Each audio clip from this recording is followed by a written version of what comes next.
Good morning student. BA second year की economics की class में व्यापारिक बैंकों का टॉपिक चल रहा है। व्यापारिक बैंक के कार्य, जिसके अंतर्गत प्राथमिक कार्य, द्वितीय कार्य, इसके अलावा एजेंसी के रूप में भी आजकल या एजेंट के रूप में भी जो है बैंक कार्य करने लगे हैं। उन सभी कार्यों का अध्ययन हो रहा है। ग्राहकों के लिए एजेंसी के कार्य व अन्य प्रकार की सुविधाएं। मेन जो बैंकों का कार्य होता है वो तो जमाएं स्वीकार करना और ऋण देना होता है, लेकिन आधुनिक बैंकों के कार्यों की बात करते हैं तो आधुनिक बैंकों के कार्यों में आजकल बैंकों के द्वारा अनेक प्रकार के कार्य भी किए जाने लगे हैं, जिसमें विभिन्न कार्यों का वर्णन किया जाएगा। सबसे पहले आप हेडिंग डालिए, ग्राहकों के लिए एजेंसी के कार्य एवं अन्य प्रकार की सुविधाएं। सबसे पहले टॉपिक व्यापारिक बैंक।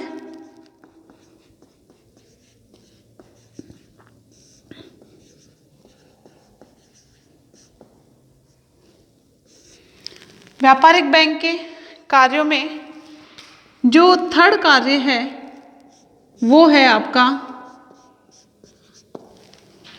थर्ड कार्य जो है वो बैंकों का एजेंसी के रूप में कार्य करना और अन्य प्रकार की सुविधाएं देना बैंकों के द्वारा किया जाने लगा है ग्राहकों को। तो लिखिए इसमें, ग्राहकों के लिए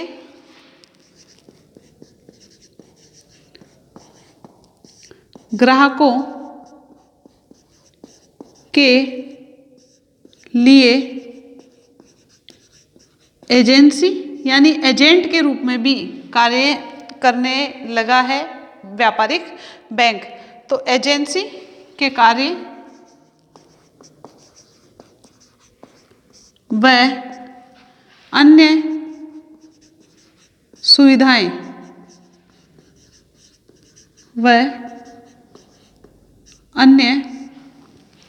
सुविधाएं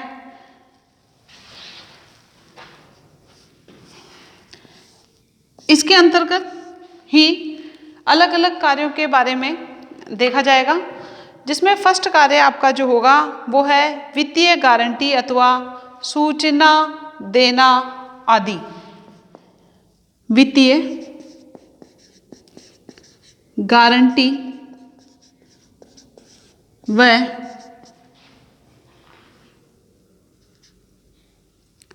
सूचना देना आदि से संबंधित कार्य भी जो है व्यापारिक बैंकों के द्वारा आजकल किए जाने लगे हैं। इसके अंतर्गत व्यापारिक बैंक ग्राहकों की फाइनेंशियली कंडीशन के बारे में जो है सूचनाएं देने का काम करता है। इसके साथ साथ जो है कई बार ग्राहकों की वित्तीय गारंटी के रूप में या गारंटर के रूप में भी जो है काम किया जाता है। ये हर कस्टमर के लिए नहीं होता है, ये प्रतिष्ठित ग्राहकों के लिए, जाने पहचाने ग्राहकों के लिए और बैंकों पर जिनका या जिन ग्राहकों पर बैंकों का भरोसा होता है, जिन ग्राहकों पर बैंकों को विश्वास होता है, उन्हीं के लिए ये सुविधाएं जो है प्रदान की जाती है गारंटर के रूप में। बैंक अपने ग्राहकों के लिए जब भी आवश्यकता पड़ती है, आवश्यकता पड़ने पर उनके कार्यों की सफलता के लिए बैंकों के द्वारा जो है वित्तीय गारंटी प्रदान करने का काम भी जो है किया जाता है, सिर्फ और सिर्फ प्रतिष्ठित ग्राहकों के लिए। कौन से ग्राहकों के लिए? प्रतिष्ठित ग्राहक या विश्वास पात्र ग्राहकों के लिए ये सुविधा जो है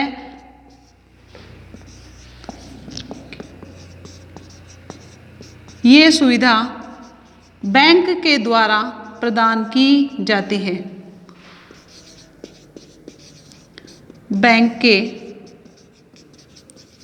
द्वारा प्रदान की जाती है। कहने का मतलब जब ग्राहकों को आवश्यकता होती है तो उस समय बैंक जो है उनके गारंटर के रूप में जो है खड़ा हो जाता है, ताकि उनका व्यवसाय जो है लंबे समय तक कंटिन्यू जो है चलता रहे। व्यावसायिक फर्में बैंकों से वित्तीय गारंटी दिलवाती है कि अगर मैंने पैसा उधार लिया है या मैंने कुछ काम किया है तो बैंक जो है उसके गारंटर के रूप में उसे उधार देने का काम करवा देता है, और इस प्रकार जो है उसका व्यवसाय लंबे समय तक चलता रहता है।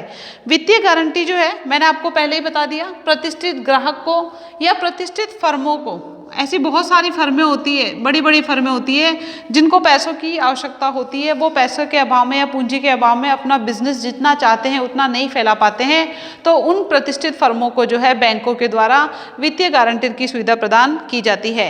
बैंक अपने ग्राहकों के वित्तीय दशा के बारे में पूछे जाने पर गुप्त सूचना भी प्रदान करते हैं।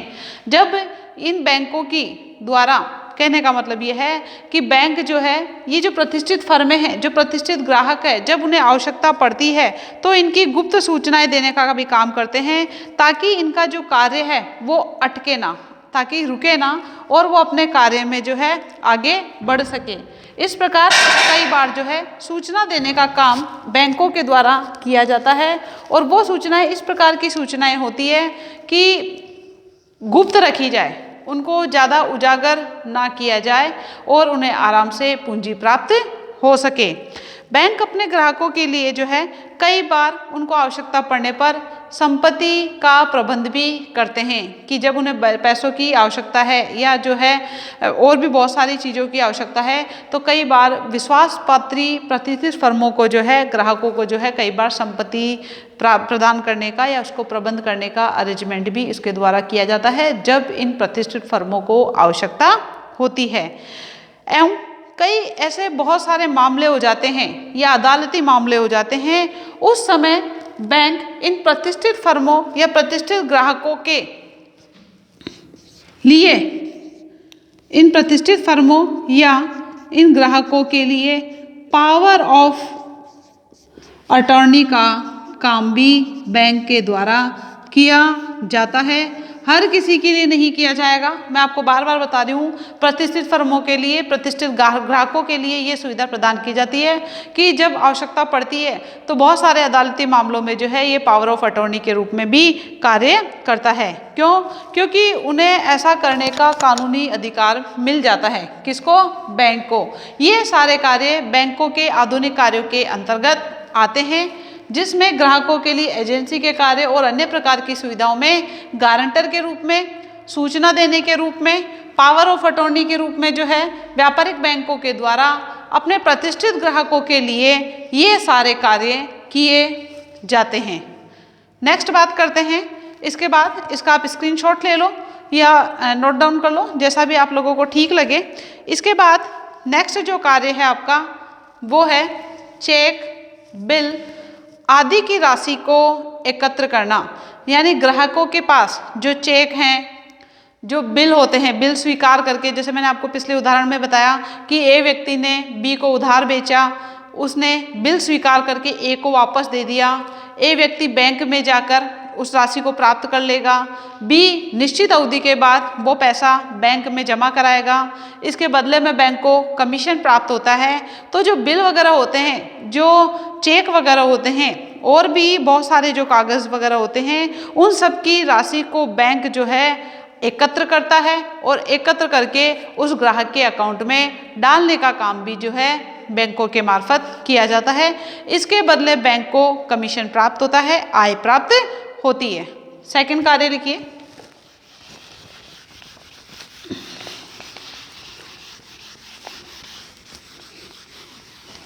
चेक, बिल आदि की राशि एकत्र करना। चेक, बिल आदि की राशि एकत्र करना। व्यापारिक बैंकों के द्वारा अपने ग्राहक के बैंक के जो चेक होते हैं, जो बिल होते हैं, जो माल बेचकर जो बिल प्राप्त करते हैं, उन बिलों को बैंक जो है भुगतान को इकट्ठा करता है और उस अमाउंट को जो है ग्राहक के खाते में डाल दिया जाता है। ये कार्य दैनिक कार्य होते हैं बैंक के। इन कार्यों के लिए बैंकों को अपना क्या प्राप्त होता है? कमीशन प्राप्त होता है या आय प्राप्त होती है कि किसी व्यक्ति का चेक है, किसी व्यक्ति ने दिया है, तो उस चेक की अमाउंट की जो राशि होगी तो बैंक के उस चेक में अमाउंट में लगाया जाएगा, बैंक के अकाउंट में। वो अकाउंट का पैसा उस व्यक्ति के ग्राहक के उसमें ट्रांसफ़र कर दिया जाएगा, उसमें जाके पैसा डाल दिया जाता है। तो ये सारे कार्य बिल से संबंधित देसी पत्र और प्रपत्र होते हैं, हमारे देश के घरेलू प्रपत्र, विदेशी प्रपत्र, उनमें जो अमाउंट होता है, अंकित मूल्य जो होता है, वो सारी राशि ग्राहक के अकाउंट में डाल दी जाती है। इसके बदले में बैंक को आय प्राप्त होती है, कमीशन प्राप्त होता है। इस प्रकार चेक, बिल आदि की राशि एकत्र करने का कार्य भी जो है व्यापारिक बैंकों के द्वारा किया जाने लगा है। नेक्स्ट है मुद्रा का हस्तांतरण।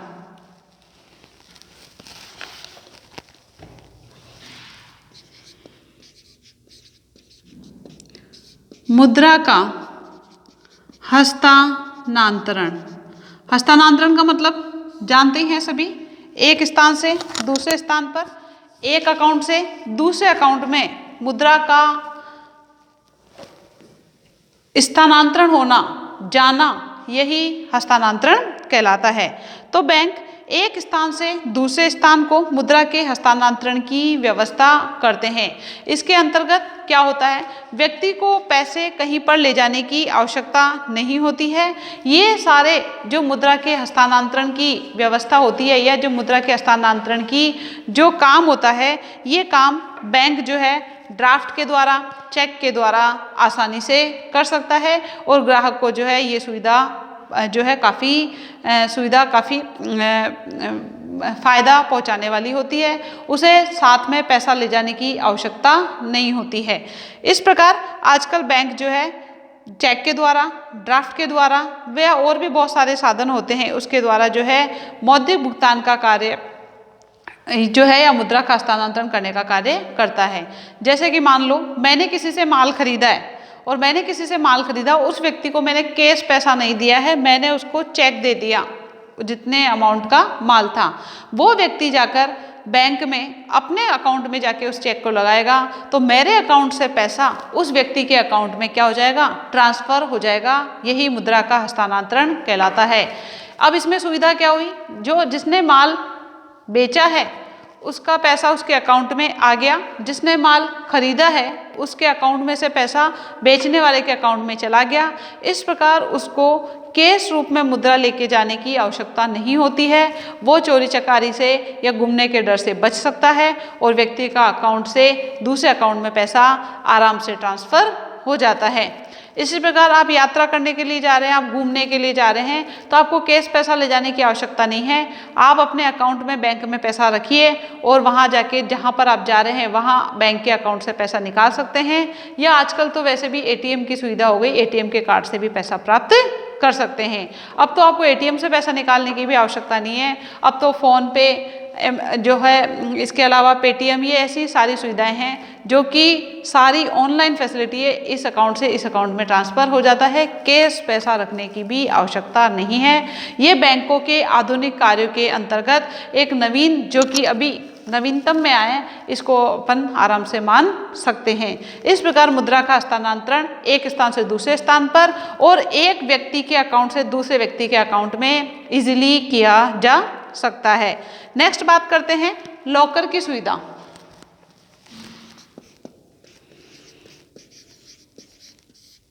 इसके बारे में तो आप जानते ही होंगे।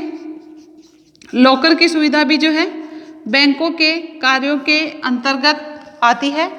बैंक जो है ज्वेलरी, आभूषण, कीमती दस्तावेज, इन सभी की सुविधाओं को प्रदान करने के लिए या इन सभी की जोखिमों को दूर करने के लिए बैंकों के द्वारा लॉकर की सुविधा जो है ग्राहक को दी जाती है। इसके बदले में ग्राहक को एक निर्धारित राशि या एक निर्धारित शुल्क जो है वो ग्राहक को सालाना देना होता है। इनमें ग्राहक जो है महत्वपूर्ण दस्तावेज रख सकता है। महत्वपूर्ण दस्तावेज का मतलब कागजात रख सकता है, आभूषण रख सकता है,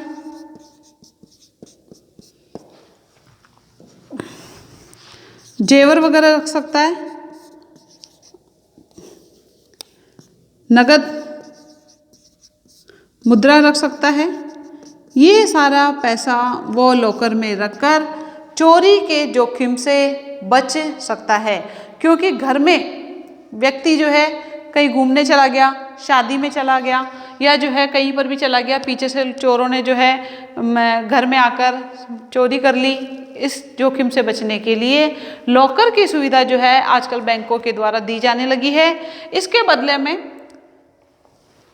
ग्राहक जो है बैंक में जाकर लॉकर की सुविधा प्राप्त करने के लिए एक निश्चित अमाउंट होता है, वो निश्चित अमाउंट कराने के बाद उसके बाद जो है उसका एक सालाना शुल्क होता है, उस सालाना शुल्क को उसे हर साल देना होता है। और जब भी व्यक्ति को पैसों की, इन आभूषणों की आवश्यकता होती है तो वो जाकर उस लॉकर में से निकाल के काम में लेकर वापस जमा करा सकता है। इस प्रकार लॉकर की सुविधा भी व्यापारिक बैंकों के कार्यों में इम्पोर्टेंट सुविधा मानी जाती है। इससे व्यक्ति जोखिम से बच सकता है, चोरी चकारी से बच सकता है और वो निश्चिंत होकर या वो जो है निश्चित होकर आराम से कहीं पर भी जा सकता है, चाहे शादी हो चाहे यात्रा हो। इस प्रकार लॉकर की सुविधा में बैंकों को क्या प्राप्त होता है? बैंकों को शुल्क के रूप में आय प्राप्त होती है। क्या प्राप्त होती है? शुल्क के रूप में आय प्राप्त होती है। इस प्रकार आप इसको नोट डाउन कर लीजिए। फिर नेक्स्ट कार्य के बारे में पढ़ेंगे, जो कि प्रतिभूति व शेयरों का क्रय विक्रय भी आजकल बैंकों के द्वारा किया जाने लगा है।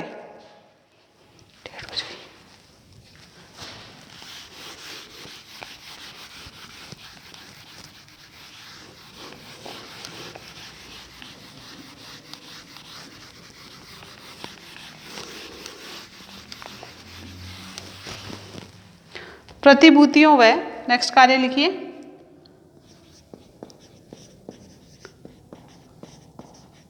प्रतिभूतियों व शेयरों का, शेयर्स जो होते हैं, क्रय विक्रय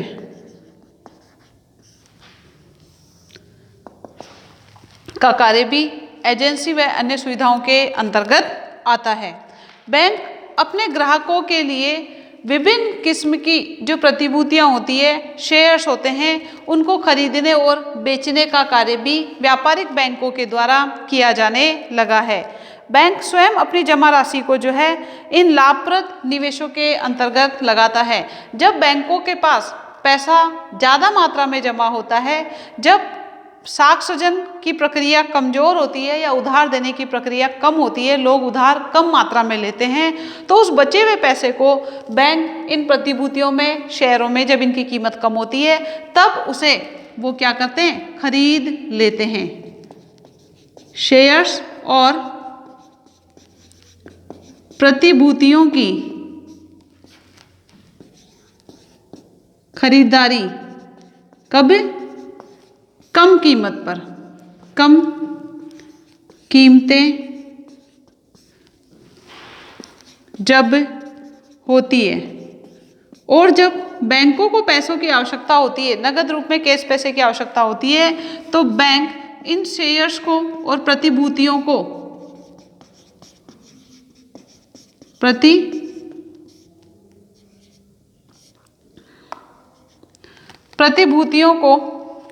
कीमत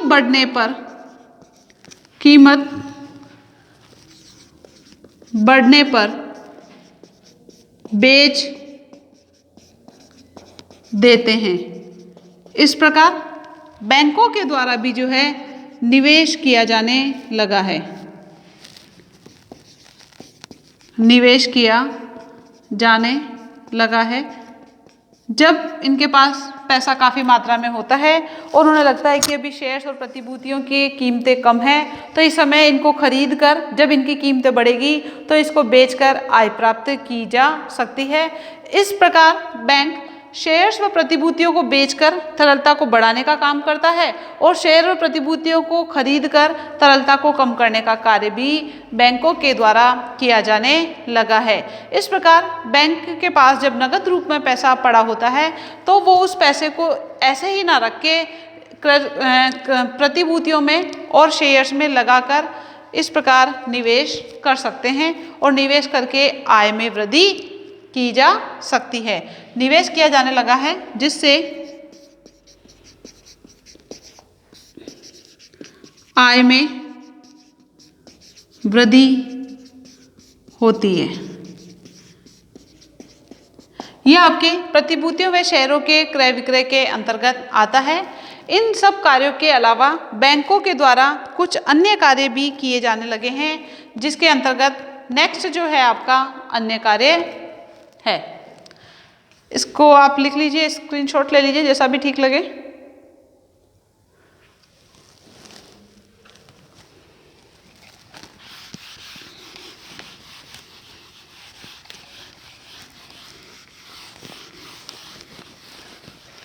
नेक्स्ट है अन्य कार्य।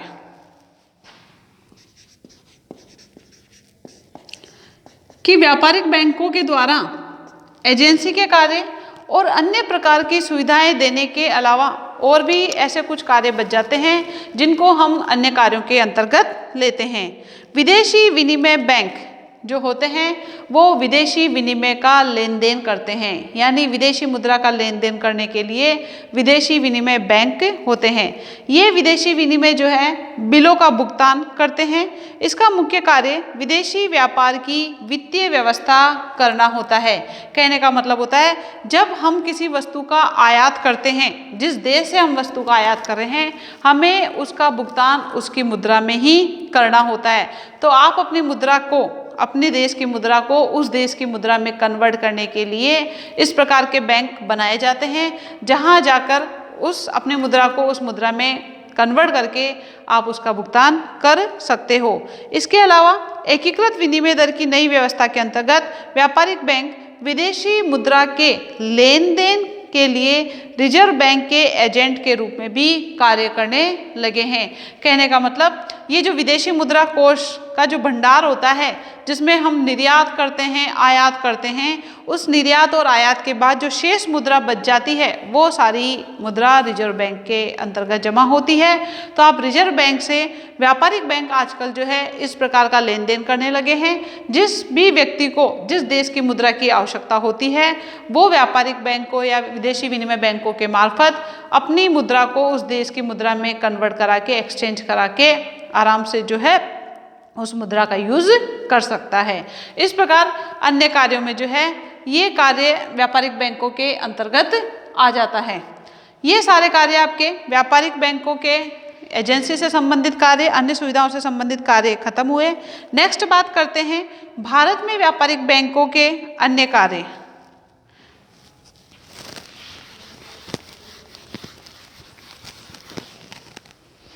भारत में कंटिन्यू चल रहा है। भारत में व्यापारिक बैंकों के अन्य कार्य, ऐसे बहुत सारे कार्य हैं जो व्यापारिक बैंकों के कार्यों के अंतर्गत आते हैं, जिसमें आपका आएगा व्यक्तिगत ऋण की सुविधा, पर्सनल लोन जिसको बोलते हैं, व्यक्तिगत ऋण की सुविधा। कई बार काफ़ी नाम सुना है पर्सनल लोन। पर्सनल लोन जो होता है काफ़ी महंगा होता है, इसकी जो ब्याज की दर होती है काफ़ी ज़्यादा होती है। तो ये कार्य जो है भारत में व्यापारिक बैंकों के द्वारा किया जाने लगा है। व्यक्तिगत ऋण की सुविधा के अंतर्गत बैंकों के द्वारा जो है टिकाऊ वस्तुएं जिसमें टीवी, फ्रिज, एसी, इसके अलावा जो है और भी फर्नीचर्स, जो आजकल बड़े बड़े काफ़ी कीमती फर्नीचर्स वगैरह आ रहे हैं, इन सब पर जो है बैंकों के द्वारा लोन की सुविधा दी जाने लगी है। तो इन चीज़ों के लिए बैंक पैसा देता है किसको? विक्रेता को। और क्रेता को क्या मिल जाता है? क्रेता को वो आइटम मिल जाता है। इसके बदले में क्रेता या खरीदार जो है धीरे धीरे जितनी भी अवधि फिक्स होती है, 5 महीने, 7 महीने, साल भर, जितनी भी अवधि फिक्स होती है, उसके आधार पर धीरे धीरे बैंक को वो हर महीने थोड़ा थोड़ा पैसा ब्याज के सहित चुका देता है। इसके बदले में बैंक को जो है ब्याज प्राप्त होता है, जिससे उसकी आय में वृद्धि होती है। क्योंकि ये जो टिकाऊ उपभोक्ता वस्तुएं होती है, ये टिकाऊ उपभोक्ता वस्तुएं काफ़ी महंगी होती है। व्यक्ति के पास एकाएक इतना पैसा नहीं होता है, या होता भी है तो वो एक साथ इतना पैसा खर्च नहीं करना चाहता है। वो सोचता है कि धीरे धीरे छोटी छोटी किस्तों में जो पैसा चला जाएगा। क्यों? क्योंकि साधन सीमित, आवश्यकताएं असीमित, वही वाली बात है। तो इसके लिए व्यापारिक बैंकों के द्वारा आजकल ये कर्ज भी दिया जाने लगा है। बैंक इस प्रकार का कर्ज प्राय संबंधित वस्तु को गिरवी रखकर, क्योंकि कई बार क्या होता है, जो क्रेता होता है वो वस्तु तो ले लेता है लेकिन पैसा चुकाने में आनाकानी करता है। तो बैंक को इस प्रकार के लोन में या इस प्रकार के ऋण में जो है जोखिम ज़्यादा होने से इसकी लोकप्रियता सीमित हो गई। क्यों? क्योंकि उसकी रिकवरी उतनी नहीं हो पाती है। क्योंकि जो इलेक्ट्रॉनिक आइटम्स जो होते हैं, ये एक समय के बाद इनकी वैल्यू खत्म हो जाती है या इनकी वैल्यू कम हो जाती है। तो इसकी सीमित होने के कारण विकसित राष्ट्रों में तो ये काफ़ी लोकप्रिय माना जाता है, लेकिन विकासशील राष्ट्रों में जो है ये थोड़ा सा जोखिमपूर्ण माना जाता है। कई बार जो है व्यक्ति आइटम तो ले लेता है लेकिन पैसा नहीं चुका पाता है। अब उस आइटम को जो है बैंक लेके भी क्या करें? तो इस प्रकार में लोन में जो है सीमितता या लोकप्रियता की कमी पाई जाती है, जिससे आजकल जो है इस प्रकार के लोन में बहुत सारी समस्याएं आने लगी है। लेकिन कई ग्राहक या कई कस्टमर ऐसे होते हैं जिनकी साख वैल्यू अच्छी होती है, जो समय पर पैसा चुका देते हैं। और जो समय पर पैसा चुका देते हैं, बैंकों के द्वारा उनको ये सुविधा कंटिन्यू दी जाती है। क्यों? क्योंकि ये सारी चीज़ें, ये सारे रिकॉर्ड्स जो हैं, बैंक उन रिकॉर्ड्स को देखकर ये देख लेता है कि इस ग्राहक की जो है आय की जो स्थिति है वो कैसी है। और जो भी व्यक्ति इन प्रकार के ऋणों को नहीं चुका पाता है, आनाकानी करता है, तो उसको दोबारा इस प्रकार की सुविधा नहीं दी जाती है या देने में काफ़ी जो है समस्याएं उसको आती है। क्यों? क्योंकि वो इस प्रकार की जो सुविधा है उस सुविधा को सही प्रकार से लेने में सक्षम नहीं हो पाता है। ऐसी बहुत सारी स्थितियां आती है जब वो पैसा नहीं चुकाता है, और नहीं चुकाता है तो बैंक के द्वारा या उसका रिकॉर्ड जो है खराब हो जाता है और फिर इस प्रकार की सुविधा नहीं मिल पाती है। लेकिन अगर अपन विकसित राष्ट्रों की बात करते हैं, क्योंकि विकासशील जो राष्ट्र होते हैं, अर्धविकसित जो राष्ट्र होते हैं, उसमें आय का प्राप्त करने का या रोजगार जो है वो स्थायी नहीं होता है, अस्थायी होता है।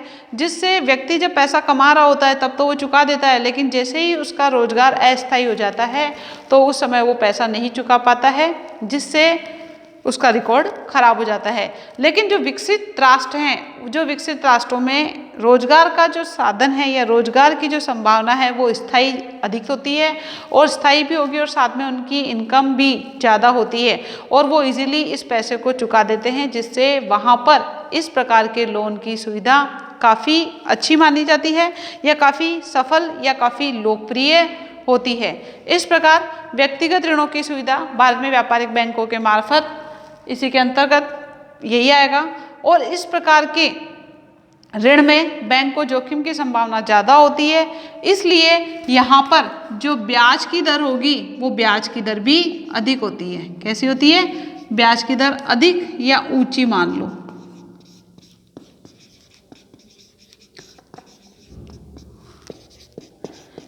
जिस लोन में जोखिम ज़्यादा होगी वहाँ पर ब्याज की दर भी ज़्यादा होती है, और जिस लोन में जोखिम कम होती है वहाँ पर ब्याज की दर कैसी होती है? कम होती है। नेक्स्ट कार्य साझेदारी सर्टिफिकेट वाला कार्य नेक्स्ट क्लास में करेंगे। आप लोग डाल लीजिए इसको, साझेदारी सर्टिफिकेट, सर्टिफिकेट जिसको बोलेंगे PCS, शॉर्ट में बोलते हैं इसको PCS।